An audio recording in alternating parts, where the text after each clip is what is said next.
Welcome back to Stately Pitcher Manor.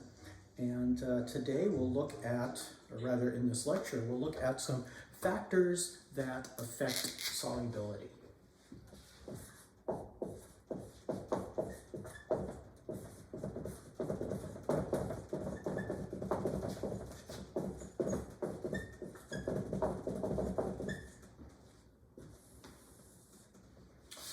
All right, first we have structure.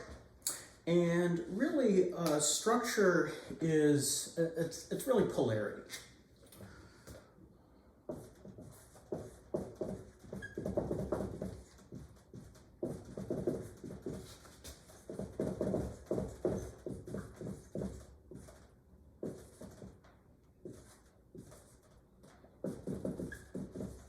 So that's what I said before, like dissolves like. Just, an example of, well, not an example, but, we expect polar solutes to dissolve in polar solvents and nonpolar solutes to dissolve in nonpolar solvents. But a polar solute would not dissolve in a nonpolar solvent, and a nonpolar solute would not dissolve in a polar solvent. And this applies whether our, solute is, liquid or solid. Usually we think of solid solutes, but let's take the example of, say, a vinaigrette dressing. So we've got a polar part, which is the aqueous vinegar solution of vinegar and spices, and we've got an oil part, which is non-polar. So what do you do with vinaigrette dressing? Well, before you pour it, you shake it. So in shaking, you're adding energy to the system, which basically is disrupting the hydrogen bonds between the water and also the London forces between the oil molecules and dispersing the oil and water molecules. If you wait long enough, you'll then get the oil and water separating again, because the water molecules would much rather be hydrogen bonded to each other. That's a much more favorable interaction than them coating the oil molecules. So again, like dissolves like dissolves like really refers to polarity, which is a function of structure. Now, we can also have pressure effects.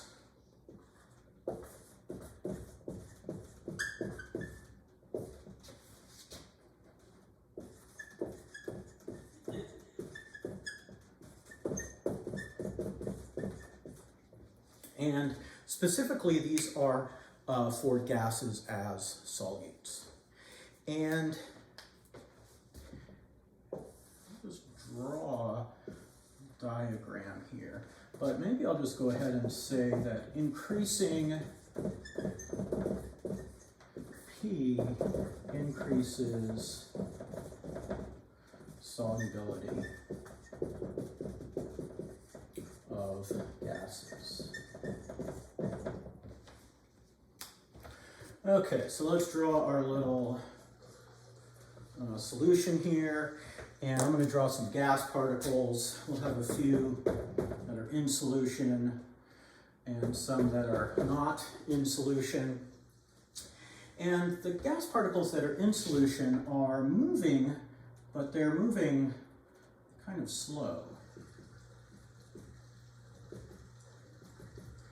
And then these gas particles up here are going to be moving faster.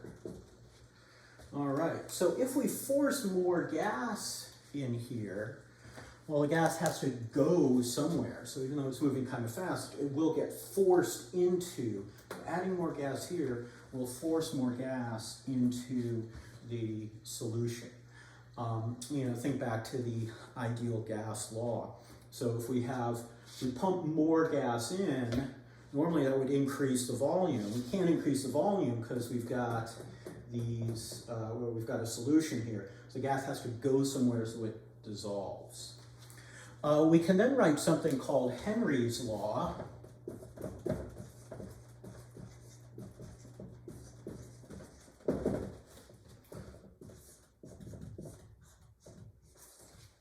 Which states that the concentration, I'll abbreviate that CONC period equals, I'm having writing problems today, equals a constant times the pressure. And that's the pressure of the gas. So if we cap this off, pump more gas in, that increases the pressure and forces molecules into the solution. Okay, so Henry's law, if we measure the pressure and we know this constant, we can determine the concentration. Or if we know the concentration and pressure, we could determine that Henry's law constant. All right, so you guys go ahead and jot that down. And then I'm going to erase just this part. I'm going to keep this diagram here. Why is that? Well, there are also temperature effects.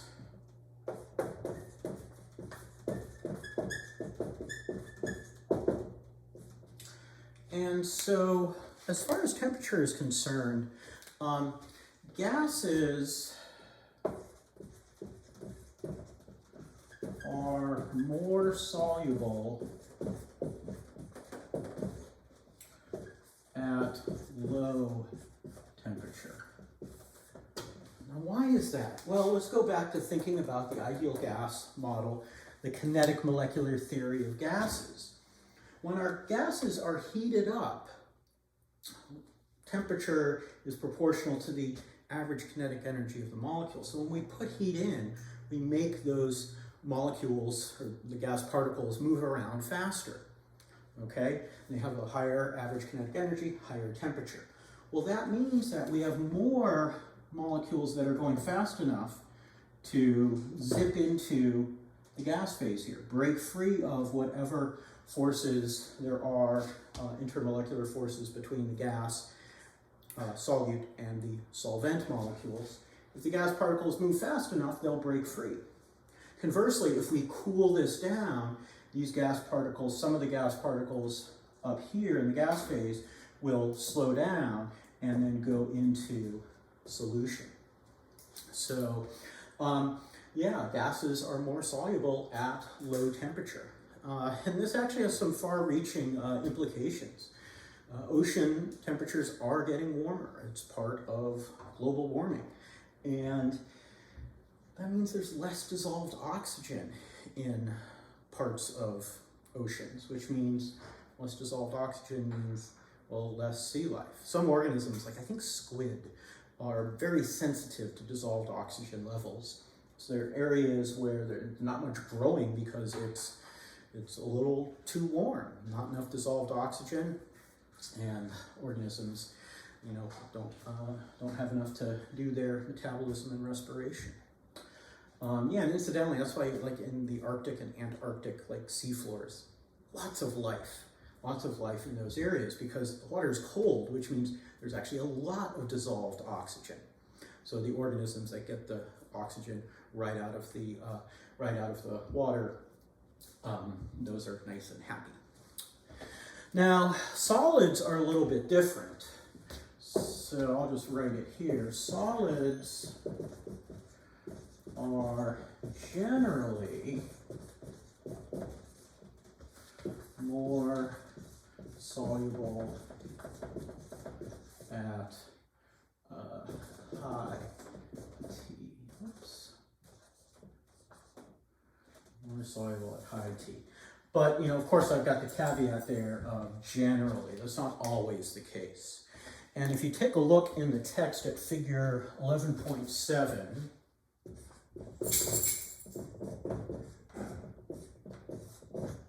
you'll see, like, for example, sugar, sucrose, is more soluble at high temperature. Perhaps one way to think about that is, you know, at high temperature, you are putting more energy into the system, and it goes to making the molecules move around a little faster. And basically, it'll overcome the intermolecular forces holding together the sugar molecules and allow them to intersperse with the water molecules. So often this happens with molecular solids as solutes. So, sugar, it could happen to organic molecules in a non-polar solvent, things like that. Actually, looking at the figure here, it looks like sodium sulfate is actually slightly less soluble at high temperature. So a lot of times, well, not a lot of times, but sometimes it's the ionic solids that don't show that same temperature dependence. They're either, the same solubility at different temperatures. Occasionally they decrease with increasing temperature. Often though, they are more soluble, just like the molecular solids. All right, so that's it for this short little lecture here. And until next time, I'll see you at the Gray House with the white trim.